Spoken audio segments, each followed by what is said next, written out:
Okay, I won't be able to do it with one hand, I think.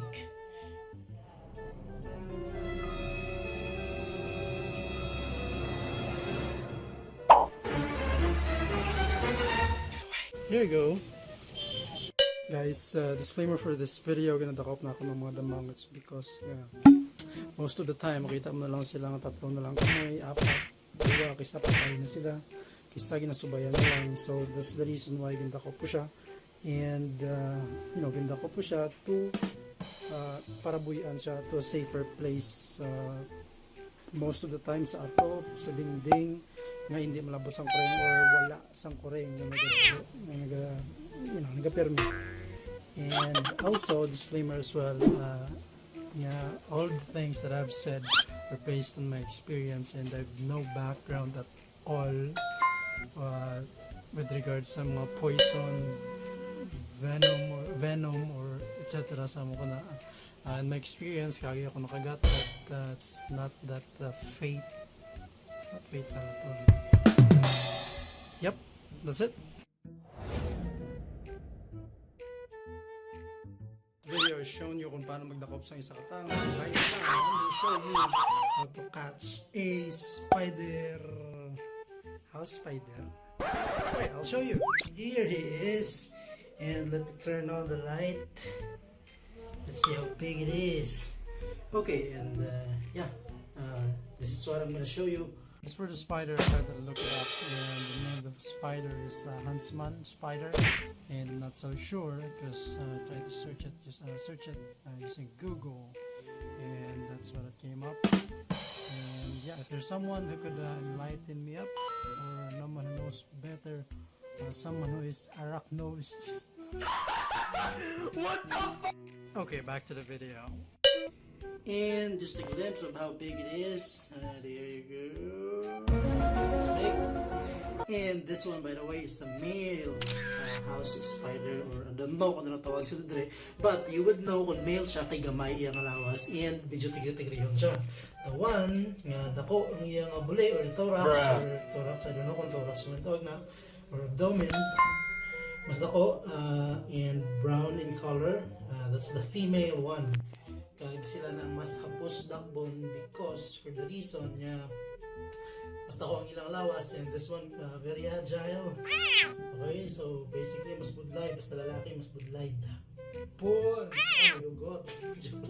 I was actually been beaten once sa lamang. I'm not so sure kung lalaki or babae ang nagkagat sa akon, but yeah, well, if pakagat ikaw sa damang ini, medyo nakibot ka, but for some, though it's safe, for some, medyo scary siya. It's because, of course, their appearance. Because of their appearance. Kag, my wife, actually, once niya rin na yung mga nanipasin siya na yun.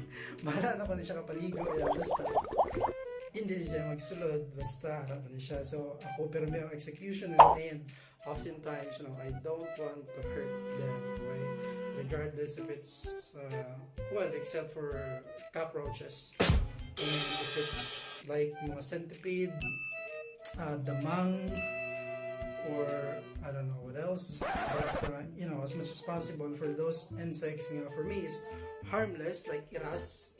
Well, for iras, if damo-damo na gid sila is but kung kuan mo lang sila, mga tawhay mo lang sila ng kakamang-kamang da kay nakita mo. And kung hindi mo sila actually sakit, because gaka-activate ng ilang defense mechanism once makabatsag sila sakit, or I don't know, for me that is. I don't know exactly ang mga technicalities, how things work, but I'm not, as much as possible I don't hurt them, I love them, and here we go. This one is hard because I normally would catch them both hands, but right now, since I'm videotaping this one, I will catch them with one hand, and I will try not to hurt it. Okay. And yeah, wish me luck. Hindi na makagat. And here we go. And we'll see. Yeah. Okay, I won't be able to do it with one hand, I think.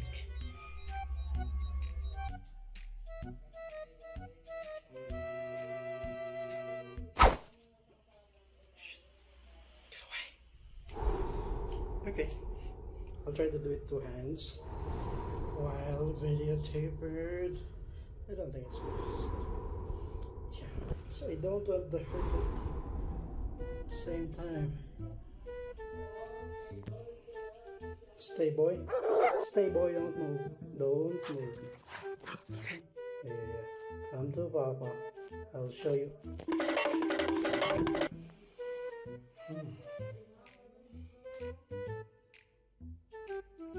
I won't hurt you, boy.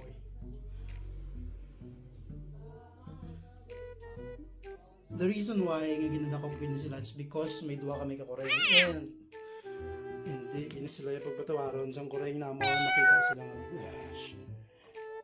It's okay, it's okay. Easy. Easy.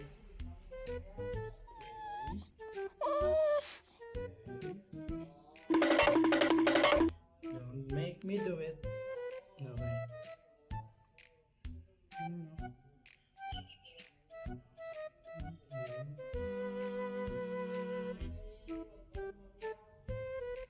Okay. Here we go.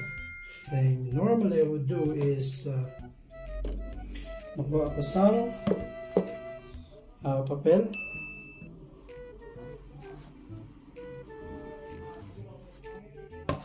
Okay, papel. And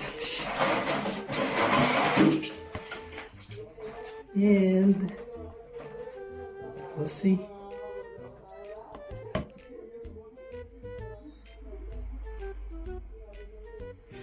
I'll try to drag him below. And I think this will do. We'll see. You know. It's okay. You'll be fine, boy. Now it's completely in my hand. And funny how sa mo nila nga size, actually nag-secretot na sila once maging ngin ko mga imo kamot. Okay. And here we go. Doon nagbalik man kay Big Ma'am? Doon nagbalik man kay Big Ma'am ano? Tarantulaan. May tarantula naman? Hello. Tarantula. Kung tarantula, padako mo sa akon, dito akon. Are you sure about that? Well, unless masigurado mo sa akon na safe and we'll let it go. Boy. Gina ba yan sa may sako, but still not safe for them. Okay. Here you go. Okay. There you go. Oh, not down, up, go up. Go up. And that is how you do it. See you next time.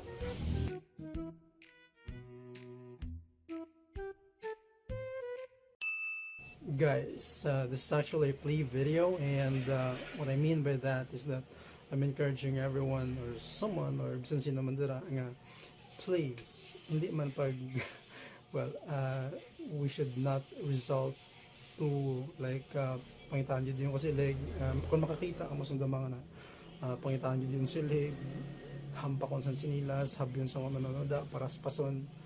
Well, I understand bisan ako personally nahadlok na ako sa huntsman, okay, personally.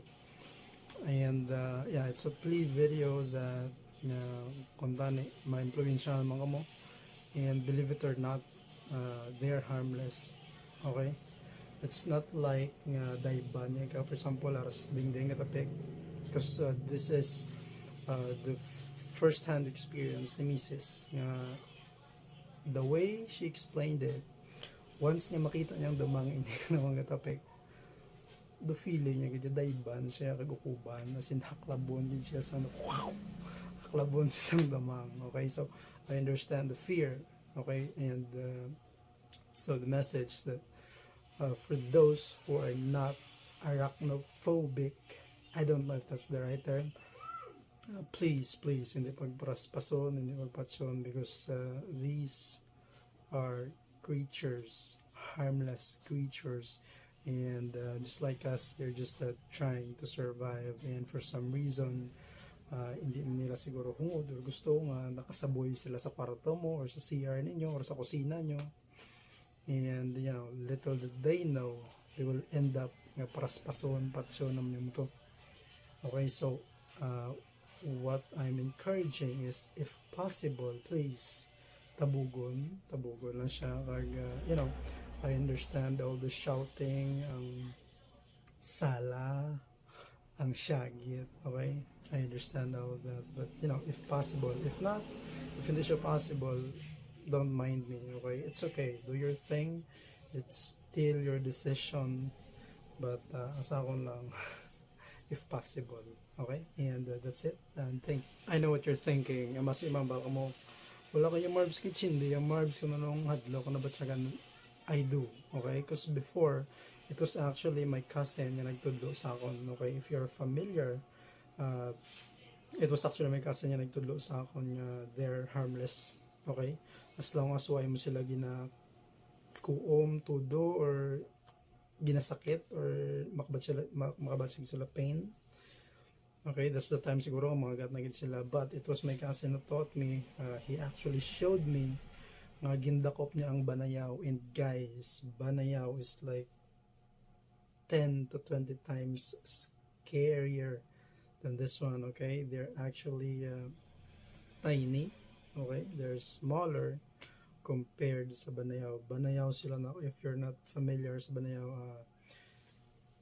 ang ilan na yung alawa do mga payong pag nakadagko sa mga umana bala nga ang ilang alawas do mga kamalagko kadagko, do mo ni kalagba ang ilang mga koko, ang ilang kamoy, okay, limbs nila literally do palag kadagko na, literally, okay, kalagba at kadagko, okay, ang lawas nila, okay, banayaw, mas kahalad do ang banayaw. Once na ginuyatan, I did tried banayaw, still na do sa banayaw, but my cousin showed me they're harmless, it's just that you have to